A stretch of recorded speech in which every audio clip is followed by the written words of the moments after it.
በስመ አብ ወወልድ ወመንፈስ ቅዱስ አሐዱ አምላክ አሜን። በመጀመሪያ በክርስቶስ ክርስቲያን፣ በወልድ ውሉድ፣ በመንፈስ ቅዱስ መንፈሳውያን የተሰኛችሁ የእግዚአብሔር ቤተሰቦች የእናታችን የእመቤታችን የቅድስት ድንግል ማርያም የአስራት ያደራ ልጆች በወደደንና ባፈቀረን በጌታችን በአምላካችንና በመድኃኒታችን በኢየሱስ ክርስቶስ ፍጹም ሰላምታ ሰላም እላችኋለሁ። እንደምን ለይሳ ደረሳችሁ? አሜን። የጌታችን የአምላካችን የመድኃኒታችን ኢየሱስ ክርስቶስ ስሙ ከአጽናፈ ዓለም እስከ አጽናፈ ዓለም ከፀሐይ መውጫ እስከ ፀሐይ መግቢያ የከበረና የተመሰገነ ይሁንልን።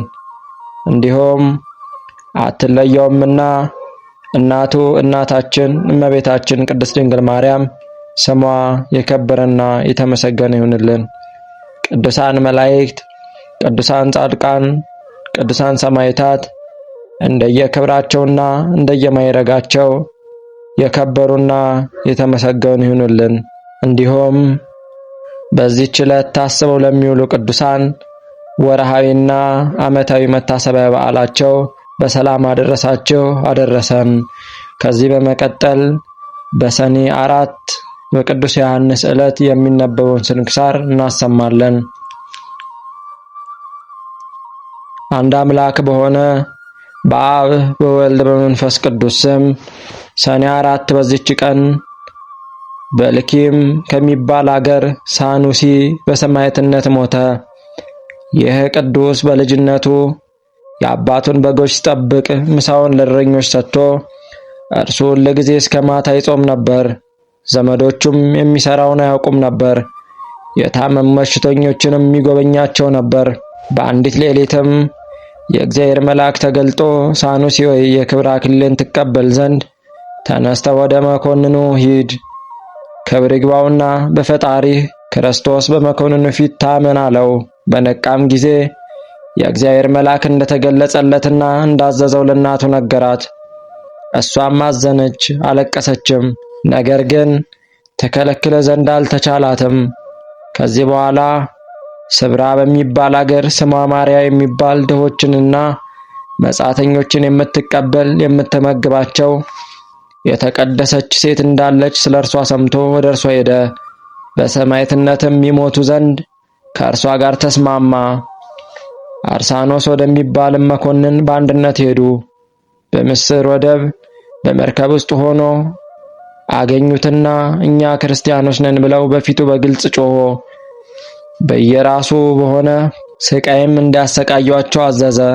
ቅድስት ማርያም በስቃይ ውስጥ ሳለች ነፍሷን አሳልፋ ሰጠች፣ የሰማዕትነትን አክሊልም ተቀበለች። ቅዱስ ሳሉሲ ግን ክብር ይግባውና በላዩ ባደረው በጌታችን በኢየሱስ ክርስቶስ ኃይል የሚታገስና የሚጸና ሆነ። መኮንኑም ማሰቃየቱን በሰለቸው ጊዜ ወደ እንዴናው መኮንን ከብዙዎች እስረኞች ሰማዕታት ጋር ላከው። እርሱም ያሰቃየው ጀመረ። ተረከዙንም ሰንጥቀው ገመድ አስገብተው በከተማው ውስጥ እንዲጎትቱ ታዘዘ። እንዳዛቸውም አደረገ፣ ግን ምንም ጉዳት አልደረሰበትም። ሁለተኛም ስራየኛ መጣለትና መርዝ በተመላ ጽዋ ስራዩን አድርጎ ጠጣ ብሎ አዘዘው። ቅዱሱም በላዩ በመስቀል ምልክት አማትቦ ጠጣው። ምንም ጉዳት አላደረሰበትም። ከማሰቃየትም በደከመ ጊዜ ራሱን በሰይፍ እንዲቆርጡ ታዘዘና የከበረች ራሱን ቆረጡት። የድል አክሊልንም ተቀበለ። መሰሪውም አምኖ በሰማዕትነት ሞተ። የሰማዕትነት አክሊልም ተቀበለ። ለእግዚአብሔር ምስጋና ይሁን። እኛንም በቅዱሳን ሰማዕታት ጸሎት ይማረን፣ በረከታቸው ትደርብን ለዘላለሙ አሜን። በዚህችም ዕለት ሐራቅሊ ከሚባል አገር ቅዱስ አባት ዮሐንስ አረፈ። የዚህም ቅዱስ አባት ስሙ ዘካርያስ ነው። እርሱም የጳጦስና የአብሊያ ሀገሮች ገዢ ነበር። የእናቱ ስም ኤልሳቤጥ ነው። እነርሱም ይህን የተባረከ ልጅ በተሰጡ ጊዜ ስሙን ዮሐንስ ብለው ጠሩት። እርሱ ከአባቱና ከእናቱ ጀምሮ ከመጥምቀ አምላክ ዮሐንስ ጋር በስም አንድ ሆኗልና በተግሣጽና በፈሪሃ እግዚአብሔር አሳደጉት። የቤተ ክርስቲያን መጻሕፍትን ሂሳቦችንና ጥበቦችን ሁሉ አስተማሩት። እናቱም በዘመኗ ሁሉ ከእግዚአብሔር መንገድ እንዳይወጣ ታማጽነው ነበር። አባቱም እንዲሁ ይመክረውና ያስተምረው ነበር። ከዚያም አባቱ ከሞተ በኋላ የ20 ዓመት ልጅ ሲሆን መስፍን ሆነ። የጳጦስና የሐራቅሊ ሌሎችም አገሮች ሁሉ ተገዙለት። እንዲሁም እያለ የመልአክ አምሳል ሰይጣን ታየው። እንዲህም አለው፣ አንተ ትነግስ ዘንድ ወደ አንጾኪያ ሄደህ የንጉሡን ማርያኖስን ልጅ አግባ ብሎ ጌታ አዞሃልና አለው። ቅዱሱም በውኑ ይህ መልአክ ነውን? ግን ከአፉ የእግዚአብሔር ስም ከሰማው አንጾኪያ ሄዳለሁ አለ። ከዚህ በኋላም ወደ አንጾኪያ ከተማ ሄደ። ንጉሥ ዲዮቅልጥያኖስም ተገናኘው። ንጉሡም ባየው ጊዜ አከበረው፣ እጅግም ወደደው። በማግስቱም በምሳ ላይ ከእርሱ ጋር እያለ ከሃዲ ዲዮቅልጥያኖስ አጵሎንን ያመጡት ዘንድ አዘዘ። ያንንም ጣዖት ባመጡት ጊዜ ቅዱስ ዮሐንስ አይቶ አቃጠለው። ስለዚህም ሥራ ንጉሡን ረገመው፣ ሰደበውም። ንጉሥ ዲዮቅልጥያኖስም ቅዱስ ዮሐንስ ያደረገውን ባየ ጊዜ እጅግ ተቆጥቶ በእስር ቤት አሰረው።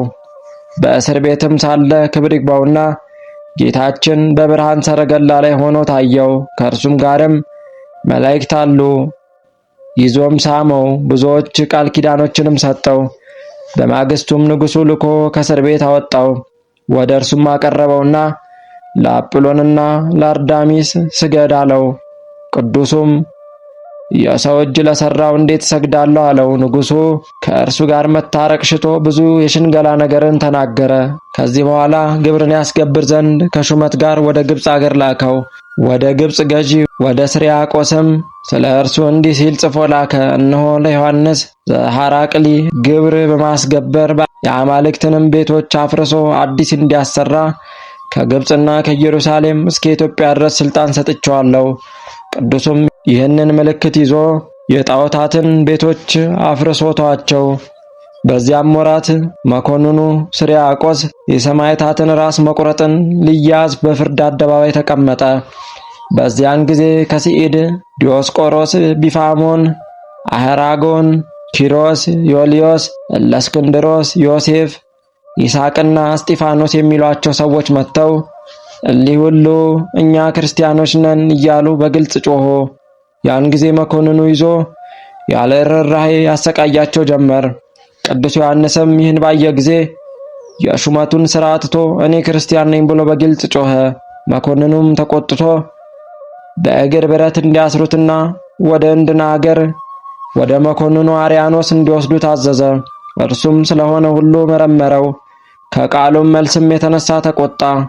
በባላ እንጨት ላይም ሰቀለው። በመንኮራኩርም አጣብቀው እንዲጨምቁትም ከዚያም ከባላው አውርደው ሥጋው እንዲቀልጥ ሆዱ ላይና ራሱ ላይ በቀጭኔ እንዲደበድቡት አዘዘ። ምድሪቱም በደሙ ተመላች። ከዚህ በኋላ ወደ እስር ቤት አስገቡት። ከጥቂት ቀናቶችም በኋላ በማረጃ ቢላዋ ቆዳውን ገፈው ቁስሉን በማቅ ያሹት ዘንድ ዳግመኛም አመድ ጎዝጉዘው በላዩ የእሳት ፍም ከጎኑ በታች አድርገው በላዩ እንዲያስተኙት አዘዘ። እንዲሁም አደረጉበት። ሁለተኛም በእሳት የጋሉ የብረት ችንካሮችን አምጥተው በፊቱ ላይ በጆሮዎቹም ላይ እንዲያኖሯቸው አዘዘ። እንዲህም አድርገው ከወህኒ ቤት ጨመሩት። በዚያችም ሌሊት የእግዚአብሔር መልአክ ተገልጾለት ሰላምታ ሰጥቶ አጽናናው። በማግስቱም ከወህኒ ቤት አውጥተው በጋሉ ብረት ዘንጎች ደበደቡት። ከዚህም በኋላ ግንባሩን ወደ ምድር ደፍተው እጆቹንና እግሮቹን ከፈረስ ጭራ ላይ በገመድ አሰሩ። ከዚህ በኋላም ባለ ሰይፍ ወጥቶ እግሮቹንና እጆቹን ራሱንም ቆረጠ። እንዲህም የምስክርነቱን ተጋድሎ ፈጽሞ የድል አክሊልን ተቀበለ። ለእግዚአብሔር ምስጋና ይሁን። እኛንም በዚህ መስተጋድል ጸሎት ይማረን፣ በረከቱም ከኛ ጋር ትኑር ለዘላለሙ አሜን። በዚህችም ቀን የአርቃዲዮስ የእህቱ የዲሞናስያ የግብፃያኑ የአሞኒና የሚናስ የንጉሥ ዲዮቅልጥያኖስ ጭፍሮችም የገድላቸው ፍጻሜ ሆነ። እኒህን ቅዱሳን በእሳት ምድጃ ውስጥ ከአባ ብሶይ ጋር በጨመሯቸው ጊዜ የመላእክት አለቃ ገብርኤል መጥቶ ከነበልባሉ መካከል አወጣቸው። ወደ ንጉሡም ደርሰው ረገሙት፣ እንዲህም አሉት፦ የምስክርነት ሞት ፍጻሜያችንን የማትጽፍ ከዕለት ወደ ዕለት ለምን ትከፋለህ? ንጉሡም ሰምቶ ተቆጣ። ራሶቻቸውንም በሰይፍ እንዲቆርጧቸውና ሥጋቸውን በእሳት እንዲያቃጥሉ አዘዘ። እንደዚህም የምስክርነትን ተጋድሎ ፈጽመው የክብር አክሊልን ተቀበሉ። ለእግዚአብሔር ምስጋና ይግባው። እኛንም በቅዱሳን ሰማዕታት ጸሎት ይማረን፣ በረከታቸው ትድረሰን ለዘላለሙ አሜን። በዚህችም ዕለት ከከሃዲው ዲዮቅልጥያኖስ ዘመን ተጋዳይ የሆነች ቅድስት ሶፊያ አንገቷን በመቆረጥ በሰማዕትነት አረፈች። የዚህች ቅድስት ወላጆቿ ክርስቲያን ነበሩ። በወለዷት ጊዜም በመልካም አስተዳደግ እግዚአብሔርን በመፍራት የቤተ ክርስቲያንንም መጻሕፍት የአባቶችን የሐዋርያትንም ሕግና ሥርዓት ሁሉ እያስተማሩ አሳደጓት። ከዚህም በኋላ ባደገች ጊዜ ወላጆቿ ለአንድ መስፍን ልጅ ሊያጋቧት ፈለጉ። ቅድስቲቱም ይህንን በመንፈስ ቅዱስ አውቃ ከተቀመጠችበት ተነስታ ፊቷን ወደ ምስራቅ መልሳ 100 ስግደትን ሰገደች። ቆማም ረጅም ጸሎትን ጸለየች። በጸሎቷም ውስጥ እንዲህ አለች: የክብር ባለቤት የሕያው እግዚአብሔር ልጅ ጌታ ኢየሱስ ክርስቶስ ሆይ ወደ አንተ የምደርስባት የከበረችና የቀናች መንገድህን ለኔ ለባሪያህ ለሶፊያ ምራኝ። ወደ ጥፋት በሚወስድ በጠማማ መንገድ እንድንከራተት አትተወኝ። የሚጠፋውንም ዓለም ያስብ ዘንድ ልቤን አትተወው። ወላጆቼ በሚመክሩብኝ በረከሰ በሥጋ ፍቶት ውስጥ የኃጢአት ባሪያ እንደሆን አቤቱ አትተወኝ። የከበደ የዓለማዊ ፍላጎት ሸክምን ተሸካሚ አታድርገኝ። ቀላልና ልዝብ የሆነ ቀንበርን እንሸከም ዘንድ ትከሻዬን ዘንበል አድርገው እንጂ። ጸሎቷንም ከፈጸመች በኋላ በአልጋዋ ላይ ተቀመጠች። ጥቂትም ቆይታ እንዲህ የሚል ሐሳብ መጣባት: ተነስቼ በስውር ልውጣ፣ ወደ ሩቅም ሄጄ ከበረሃ ውስጥ ገብቼ ለልዑል አምላክ ላገልግል። ከዚህ በኋላ ወላጆቿ የሰጧትን የምታገለግላትን ብላቴናዋን ጠራች። ወይን አምጥታ እንድታጠጣትም አዘዘቻት። ባመጣችላትም ጊዜ እርሷ ጥቂት ቀምሳ ያመጣችው ወይን እስኪያልቅ ትጠጣ ዘንድ ብላቴናዋን አዘዘቻት። ከስካርም የተነሳ ልቧ በተሰለበ ጊዜ ልብስሽን አምጪ፣ የኔንም ልብስ ውሰጂ አለቻትና ሰጠቻት። የወይኑ ስካር አእምሮዋን ነስቷታልና ተኛ አለቻት። በላዩም እንቅልፍ በከበዳት ጊዜ ማንም ሳያያት ቅድስት ሶፊያ በስውር ወጣች። ከወላጆቿም ማደሪያ የራቀ ነበርና። ርቃ በሄደችም ጊዜ በተራራና በዋሻዎች ውስጥ ሊሰወሩ ፈልገው በሃይማኖት ምክንያት ከከሃዲው ዲዮቅልጥያኖስ ፊት የሚሸሹ ሰዎችን አገኘች። እናንተ ከወዴት ናችሁ ብላ ጠየቀቻቸው። የእያንዳንዳቸውን አገራቸውንም ነገሯት። ደግማ ወዴት ትሄዳላችሁ አለቻቸው። እነርሱም ስለ ሃይማኖት ከዲዮቅልጥያኖስ የሆነውን ሁሉ ነገሯት። ይቺ መንገድ ወደ ዲዮቅልጥያኖስ ታደርሳኛለችን አለቻቸው። አዎን ታደርስሻለች አሏት። ከዚያም ጥቂት ተጉዛ ቁማ ረጅም ጸሎትን ጸለየች። ወደ ዲዮቅልጥያኖስም ደርሳ ክብር ይግባውና ክርስቶስን የምታመልክ ክርስቲያን እንደሆነች በፊቱ ታመነች። ዲዮቅልጥያኖስም የክብር ባለቤት የሆነ የክርስቶስን ስም በሰማ ጊዜ ቁጣን ተመላ። ወደ እርሱም እንዲያቀርቧት አዘዘ። በቀረበችም ጊዜ ለአጵሎን ስገጂ አላት። የሰው እጅ ለሠራው ለረከሱ የአጋንንት ማደሪያ ለሆነው እንዴት እሰግዳለሁ አለችው። ይህንንም ከእርሷ በሰማ ጊዜ እጅግ ተቆጣ። ከብረት በተሠራ ጅራፍም እንዲገርፏት አዘዘ። ሁለተኛም በአንገቷ ከባድ ድንጋይ አስረው ሥጋዋ ተቆራርጦ እስኪወድቅ ድረስ በከተማው ጥጋ ጥግ እንዲጎትቷት አዘዘ። ይህንንም አድርገው ወደ ወህኒ ቤት አስገቧት። በማግስቱም ያመጧት ዘንድ አዘዘ። በመጣችም ጊዜ በክፉ አሟሟት እንዳትሞቺ ለአጵሎን ሰዊ አላት። እርሷም ክፉ ሞትስ ላንተ ነው፣ ለእኔስ ከአንተ የሚገኘው ሞት በፈጣሪ ዘንድ ሕይወት ነው አለችው። እርሱም ከገደልኩሽ በኋላ ድነሽ ትነሻለሽን አላት። አንተ ሰነፍ የኔን ተውና ላንተም የደይን ትንሣኤ አለህ አለችው። ይህንንም በሰማ ጊዜ አጥንቶቿ ሁሉም እስኪሰባበሩ ድረስ በብረት በትሮች እንዲደበድቧት አዘዘ። ይህንንም ሁሉ አደረገባት። ዳግመኛም በብረት አልጋ ላይ አስተኝተው ከበታቿ እሳትን እንዲያነዱባት አዘዘ። ቀኑ በመሸ ጊዜ ወደ ወህኒ ቤት እንዲያስገቧት አዘዘ። በዚያም ሌሊት የመላእክት አለቃ ቅዱስ ገብርኤል መጥቶ ገላዋን በመዳሰስ አዳናት። በማግስቱም ያመጧት ዘንድ አዘዘ። እርሷም ምንም ሕማም እንዳላገኛት ሆና በእግሯ መጣች። ከመታጠቢያ ቤት ታጥባና ተቀብታ የመጣች ትመስል ነበር። ንጉሡም ደህንነቷን አይቶ አደነቀ። የዚህችን ክርስቲያን ሴት የሥራዋን ጽናት ይሁ ትላንት በእሳት አሰቃይተናት ነበር፣ ዛሬ ድናለች አለ። እሷም ሥራዬንስ አላውቅም፣ ነገር ግን ፈጣሪ ሥራዬን የሚሽር ነው አለችው። ከዚህ በኋላ እሺ ያሰኛት ዘንድ ሊሸነግላት ጀመረ። እምቢ ባለችው ጊዜ ራሷን በሰይፍ ይቆርጡ ዘንድ አዘዘ። ሊቆርጧትም ይዘዋት ሲሄዱ ክብር ይግባውና ጌታችን ተገለጸላት፣ ብዙ ቃል ኪዳኖችንም ሰጣት። በማይታበል ቃሉም መታሰቢያሽን የሚያደርገውን ሁሉ በስምሽም የሚመጸውተውን የገድልሽንም መጽሐፍ የሚጽፈውን ሁሉ እቀበለዋለሁ፣ መንግሥተ ሰማያትም አወርሰዋለሁ አለ። ከዚህ በኋላ አንገቷን በሰይፍ ቆረጡ። በጌታችን ዘንድ የድል አክሊልን ተቀበለች። ለእግዚአብሔር ምስጋና ይሁን፣ እኛንም በጸሎቷ ይማረን፣ በረከቷ ከኛ ጋር ትኑር ለዘላለሙ አሜን። በዚህች ዕለት የአባ አሞንና የሚናስ መታሰቢያቸው ሆነ። በረከታቸው ከኛ ጋር ትኑር ለዘላለሙ አሜን።